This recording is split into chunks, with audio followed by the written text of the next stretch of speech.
যেটা বলছিলাম ব্রেকের আগে, অহংকারেই পতন মাদারিহাটে। বেশি অহংকার হয়ে গিয়েছিল বিজেপির। চা বাগানের সঙ্গে যোগাযোগ ছিল না নেতাদের সঙ্গে, তার জন্যই ফল ভুগতে হয়েছে বিজেপিকে। রাজ্য নেতৃত্বকে নিশানা বিজেপি নেতা জন বার্লার। দেখুন, এটা অহংকার জন্য ওয়ান ম্যান আর্মি ডিসিশন। কারো সাথে যোগাযোগ নাই, চা বাগানের লিডার সাথে যোগাযোগ নাই। জলপাইগুড়ি হোক চাই আলিপুর হোক, এই ডিস্ট্রিক্ট চা বাগান লিডারশিপকে দিয়ে চলে না, তাই জন্যে এটা ফল ভুগতে হচ্ছে। আর আগামী দিন যদি এইভাবে চলে আর রাজ্যেতে বসে ওইখান থেকে কলকাতা থেকে ডিসিশন নিবে, সিলেকশন করবে, তা তো হবে না। গ্রাউন্ড রিয়েলিটিটা জানতে হবে। এমপি হইলে, ডিস্ট্রিক্ট প্রেসিডেন্ট হলে সব উনারই কথা চলবে এরকম না, সবার সাথে মতামত নিয়ে চলতো, তাহলে ফলাফলটা ভালো হতো। জেলা নেতৃত্বকে, রাজ্য নেতৃত্বকে তোপ জন বার্লার। এর আগেই জন বার্লা বেসুরো হয়েছিলেন। মনোজ টিগ্গা লোকসভা নির্বাচনের আগে জন বার্লাকে নমনীয় করার জন্য বারবার তার বাড়িতে গেছেন। সেই মনোজ টিগ্গা আজকে কি বললেন দেখুন। ভারতীয় জনতা পার্টি গণতান্ত্রিক দল, সবাইকে গণতান্ত্রিক পদ্ধতিতে সব দল চলে, ঠিক আছে। উনি হয়তো 2024-এ যেটা টিকিট পায়নি সে জ্বালাটা এখনো বলতে পারেন, হয়তো এই ধরনের বলছে। কিন্তু ভারতীয় জনতা পার্টি নায়কতন্ত্র থাকে না, সকলেই মিলে প্রেসিডেন্সিয়াল পার্টি, কিন্তু যার ডিসিশন হয় সকলে মিলে ডিসিশন। এখানেই কি সমস্যা সজল? বিভিন্ন নেতার মধ্যে সামঞ্জস্যের অভাব, অনেকে বলেন অভিযোগ, প্রার্থী বাছাই থেকে শুরু করে প্রচার পর্ব। গত কয়েকদিন ধরে সবকটা টিভি চ্যানেলে এত সৌগত রায়, কল্যাণ বন্দ্যোপাধ্যায় আর মদন মিত্র দেখিয়েছে, তার সাইড এফেক্ট হয়েছে একদম। যা ওরা নিজেদের মধ্যে দেখে উনিও ভাবলেন যে আমিও তাহলে এরকম করে একটু হাইলাইট হব। এই জন বার্লা কিন্তু সৌগত রায়, কল্যাণ বন্দ্যোপাধ্যায়ের অনেক আগে। জন বার্লা কিন্তু অনেক আগে, লোকসভা নির্বাচনের আগে থেকে জন বার্লা বেসুরো। আমি বলছি দেখুন, এটা তো একটা মানুষের তো একটু হতাশা থাকবে। যিনি একটা মন্ত্রী ছিলেন, পরবর্তীকালে তার যদি সাংসদ পদটা না থাকে, তার একটা মানুষ তো ভাই, তার একটা হতাশা থাকবে। এবং দেখুন, উনি সলা পরামর্শের কথা বলেছেন, আমরা দেখেছি তৃণমূলের সাথে বসে সলা পরামর্শ উনি করছিলেন। ফলে স্বাভাবিকভাবে এটা কার লিখে দেওয়া স্ক্রিপ্ট আমি বলতে পারবো না, তো হয় না। যেমন অনন্যা প্রার্থী, এই যে তালডাংরার, এর ক্ষেত্রে অভিযোগ যে প্রার্থী করা হলো, গত কয়েকদিন আগে তৃণমূল ছিলেন, কেন করা হলো? রাহুল লোহার, তারকেশ্বর লোহারের নাম আজও ভুলতে পারে না চা বাগানের শ্রমিকরা, চা বাগানের মালিকরা বা চা বাগানের ওখানে বাসিন্দারা। তাকে কেন প্রার্থী করা হলো, এই নিয়ে প্রশ্ন উঠছে। আপনি একটা জায়গা থেকে আরেকটা জায়গায় চলে যাচ্ছেন না, মানে এই যে ক্ষোভ, এই যে উনি বলছেন, এই ক্ষোভ কি তৃণমূলে প্রার্থী করা নিয়ে ছিল না? ওখানে কি একদম মানে বোরোলিন লাগানো স্মুথ ব্যাপার ছিল? তা তো ছিল না। ওখানেও ক্ষোভ ছিল, ওখানেও জ্বালা পোড়া ছিল, ওখানেও বান্ডাল ইউজ হয়েছে। তো সরকারে আছে, জিতেছে। তাহলে কি মাদারিহাটে হারের পেছনে জন বার্লার ভূমিকা আছে বলে মনে করছো? আমি এটা বলতে পারবো না, জানলেও বলবো না, আর এখানে বলছো তো আরো বলবো না। তুমি তো বললে তৃণমূলে কি ক্ষোভ নেই? তৃণমূলে কি করে বোরোলিন ওখানে লাগানো হয়? তৃণমূল তাহলে কি হয়? তৃণমূলেও তো ক্ষোভ বিক্ষোভ হয়। বিজেপি কি সামাল দিতে পারলো না সেই ক্ষোভ বিক্ষোভ? যতটা সজল হয়তো নিজেকে একটু বয়সে বড় ভেবে ভাবছে যে একটু বড় হয়েছে, সজল তো আসলে একটু মানে আমার কাছে তো ছোট বটেই, ছোট আছে বলেই তার জন্য আসল জিনিসটা জন বার্লা শুনলো না। কেন? কারণ চা বাগানের সাথে, শ্রমিকদের সাথে, তাদের সাথে যে কানেকশনটা, সেই কানেকশনটা অফ হয়ে গেছে। যদি সেই কানেকশনটা বজায় থাকতো তাহলে জন বার্লাকে সরাতো না। জন বার্লা বিধানসভায় রেজাল্ট দিতে পারেনি, সেটাও মাথায় নিতে হবে। জন বার্লা অভিযোগ করেছেন যে চা বাগানের শ্রমিকদের সঙ্গে কোনো যোগাযোগ নেই বিজেপি নেতাদের। টিকিট পেল না, আমার সেটা ওর দলের ব্যাপার, কাকে টিকিট দেবে সেটা আপনাদের কি সুবিধা করে দিয়েছে? আমি তো বলছি যে আমাদের দেখুন, মমতা বন্দ্যোপাধ্যায় চা বাগানের জন্য কি করেছেন আর কি করেননি সেটা চা বাগানের শ্রমিকরা জানেন এবং বুঝতে শিখছেন। একটা মাদারিহাট পেয়েছে ওই জন্য, তাও একটা মাদারিহাট, তাও বাই ইলেকশন হয়েছে। মাদারিহাট তাও বাই ইলেকশন, যতগুলো মাদারিহাট হবে ততগুলো পাবে, এটা কোনো কথা না। পুরো হাটে বাজারে হয়ে যাবে পরে, আমি সেটা মানছি। এই আর তার আগে অতনু বলছিল, আমি একটু বলিনি একবারে, অতনু বলছিল আসলে কোথাও তো নেই, অস্তিত্ববিহীন। এখন ভোট আমরা নাকি যেখানে কোথায় কোথায় মেশিনে, কোথায় ডায়মন্ড হারবার হয়েছে, ডায়মন্ড হারবারে সবকিছু শুনিয়ে দিল, মেশিনে কোথায় সেটাও ন্যাশনাল ইলেকশন কমিশন। তাহলে এখনো যত হয়েছে সব আমাদের প্রভাব পড়ছে, যেরকম স্টেটে আছে, ন্যাশনালে আছে, সেটা সন্দীপাও বললো, সবেতেই হ্যাঁ, সন্দীপা চার পায়ের মধ্যে একটা কেন্দ্রীয় নির্বাচন আমাদের কমিশনও বললো। আর কি করব বলুন, এখন ওনাদের যে নেতা মোহাম্মদ সেলিম, তিনি এখন ভোট কুশলী খুঁজছেন নাকি, বেশ। ভোট কুশলী পিকে কি ছিল? আরে আমার তো ছিল, এত বলা ছিল, উনি এখন খুঁজছেন, অ্যাডভার্টাইজমেন্ট দিয়েছেন যে ভোট আপনারা খুঁজে পেয়েছেন, ওনারা সবাই মিলে না, সবাই মিলে। না, এটা তো অসুবিধা না, না, আপনারা খুঁজে পেয়েছেন, ওরা খুঁজে মানে কৌশল এখনো হয়নি, এখনো প্রথম কথা কৌশল হচ্ছে খুঁজছে আপনি আর কি। প্রথমত হচ্ছে অ্যাডভার্টাইজটা দেখেননি। প্রথম কথা হচ্ছে অ্যাডভার্টাইজটা আপনি যদি দেখেননি, ওটা দেখেন কি বলা হয়েছে। আর Advertisement দুই তো নম্বর নয়, হচ্ছে যদি এমনি কুশলী কেউ ইয়ে করে, এখন কারণ আমরা তো দেখেছি একই লোক হচ্ছে বিজেপিরও ভোট কুশলী, তৃণমূলেরও ভোট ওটা কি কুশলী, ভোট? এটা আমরা একসাথেই না, না, দেখেছি। ওটা কি 500-550 কোটি টাকা দিয়ে হচ্ছে কি আপনারা বাইরের লোক ঠিক ভাড়া করে বলো। হচ্ছে ভোট চালাতে পারেন। Advertisement আইপ্যাক এখন করছে, আপনাদের দল তা তো চালাচ্ছে, নয়। আমরা কোথায় একটু কে ক্যান্ডিডেট মহারাষ্ট্রে হবে যাবো। আইপ্যাক ঠিক করে দিচ্ছে। এবার একটু মহারাষ্ট্রে যাব, বাংলা নিয়ে কথা হলো।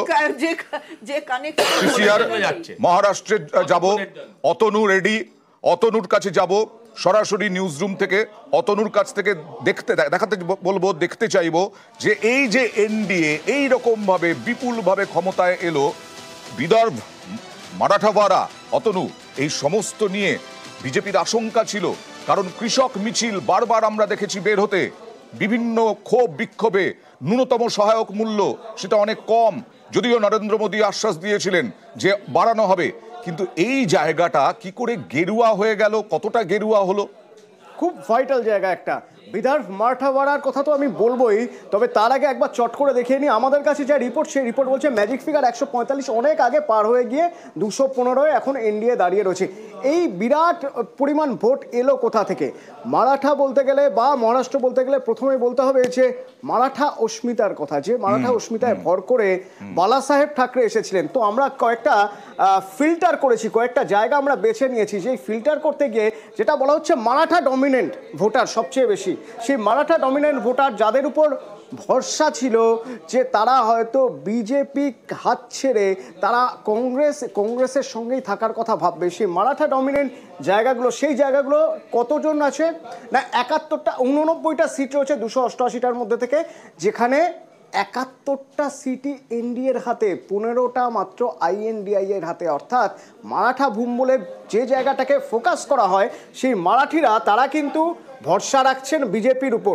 আর একটা গুরুত্বপূর্ণ জায়গা দিয়ে দিই, তুমি বলছিলে বিদর্ভ আর মারাঠাওয়াড়ার কথা, কৃষক আত্মহত্যার জন্য বিদর্ভের কথা বারবার এসেছে। একদম। মারাঠাওয়াড়ায় পেঁয়াজ চাষ যারা করছেন তাদের অবস্থা খুব খারাপ, বারবার এ কথা এসেছে।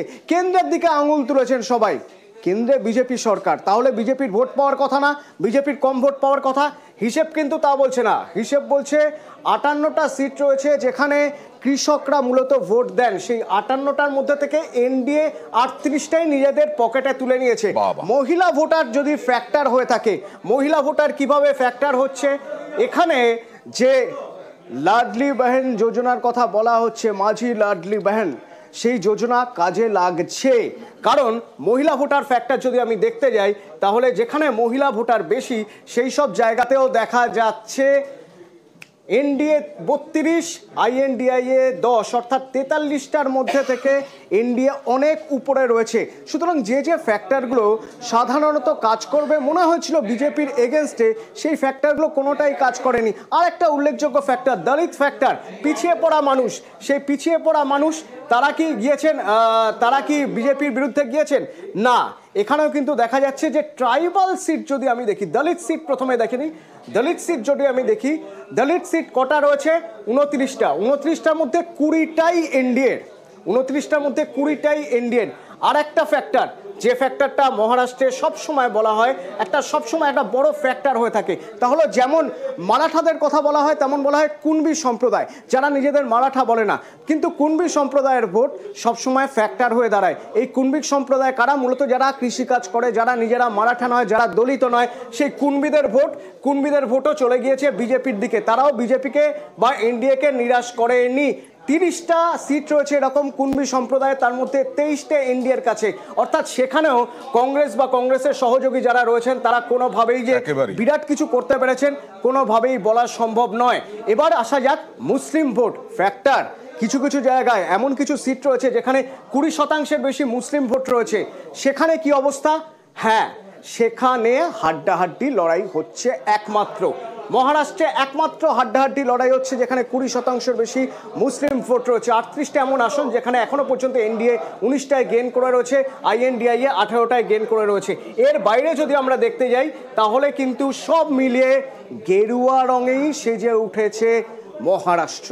যদি সম্ভব হয় অতনু, পরবর্তী সময় আমরা এশিয়ার বৃহত্তম যে বস্তির কথা বলি ধারাভি, সেখানে কি অবস্থা এইটা একটু জানার চেষ্টা করব যদি খবরাখবর পাও পরবর্তী সময়। আমি সজলের কাছে যাব যে মধ্যপ্রদেশ আবার বিজেপি ক্ষমতায় ফিরে আসা, মধ্যপ্রদেশ আবার বিজেপি ক্ষমতায় ফিরে আসা, মহারাষ্ট্রে এইভাবে ফিরে আসা আবার এনডিএর, এই দুটো ক্ষেত্রেই কি মমতা বন্দ্যোপাধ্যায়ের কাছে তোমরা কৃতজ্ঞ? কারণ তৃণমূল বলছে এই লক্ষ্মীর ভান্ডার, কন্যাশ্রী, এই সব গুলো দিয়ে জয় আসছে। হ্যাঁ, ঠিক ঠিক ঠিক, এক্সিলেন্ট। মানে ঢেকি যে স্বর্গে গেলেও ধান ভাঙে, তৃণমূল বলছে। না, আমি বলছি এই যে আপনারা প্রথম থেকেই প্রচার করছেন না, এখানে বারবার যেটা বলছেন মমতায় বাজিমাত মহারাষ্ট্রে, মমতায় বাজিমাত, না না বলছি তো, হ্যাঁ সেটাও দিতেই হবে। হ্যাঁ, আমি আপনাদেরকে বলি যে একটু প্রচারে যেতে পারতেন তো মমতা দিয়ে ওখানে, তাহলে আরো ভালো হতো না, এগুলো বলতে পারতেন। খালি এইটাই বোধহয় করে, একটু মমতা বলে ও রাগ হয়ে যাচ্ছে, কিন্তু বাকিগুলো যে ওদের বলে সেগুলো রাগ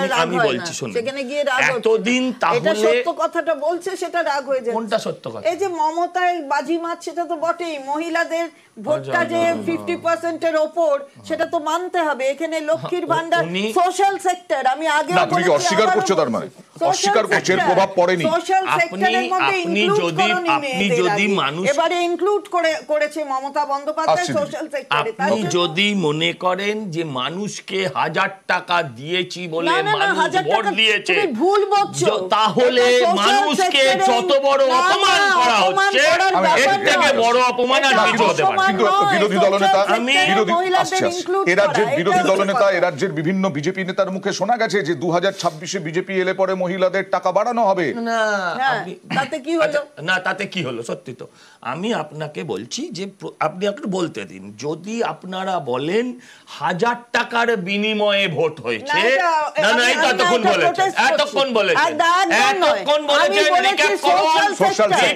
সোশ্যাল সেক্টরে ইনক্লুড করেছে মেয়েদের, আগে করেনি, সোশ্যাল না না, ঠিক ঠিক, বাড়িতে খালি বসে রেখেছে, সোশ্যাল সেক্টরে সেলফ ডিপেন্ডেন্ট করেছে, বিরাট সেলফ ডিপেন্ডেন্ট করেছে, যারা বিরাট সেলফ ডিপেন্ডেন্ট করেছে, চাকরি না দিয়ে আপনারা কন্যাশ্রী দিয়েছেন, সাইকেল দিয়েছেন, স্কুল তুলে দিয়েছেন, বিরাট ডিপেন্ডেন্ট করেছেন। সেটা নিয়ে আমি আসছি না, আমি মহারাষ্ট্র নিয়ে যদি বলতে হয়, দেখুন এটা আপনাদের এডিটোরিয়াল পলিসি।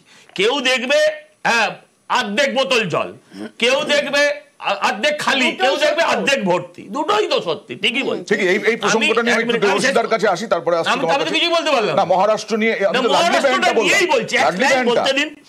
বলছি যে যারা এতদিন প্রচার করেছিলেন বিজেপি ওখানে হারবে, তার কারণ ওখানে কৃষক মরেছে, তার কারণ ওখানে মারাঠি ভোট দেবে না বিজেপিকে, যার কারণে কুর্মীরা ওখানে ভোট দেবে না, হ্যাঁ, এই যে পিছিয়ে পড়া লোকেরা ভোট দেবে না, হয় মিথ্যে বলেছিলেন তারা, আর নয় ভুল বলেছিল সংবাদ মাধ্যম জনগণের কাছে, হয় মিথ্যে বলেছিল আর নয় ভুল বলেছিল।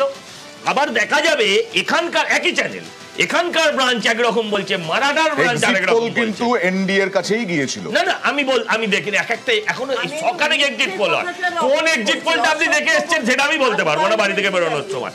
আমার যেটা বলার কথা হচ্ছে যে দেখুন, ওখানেও একটা সম্প্রদায়,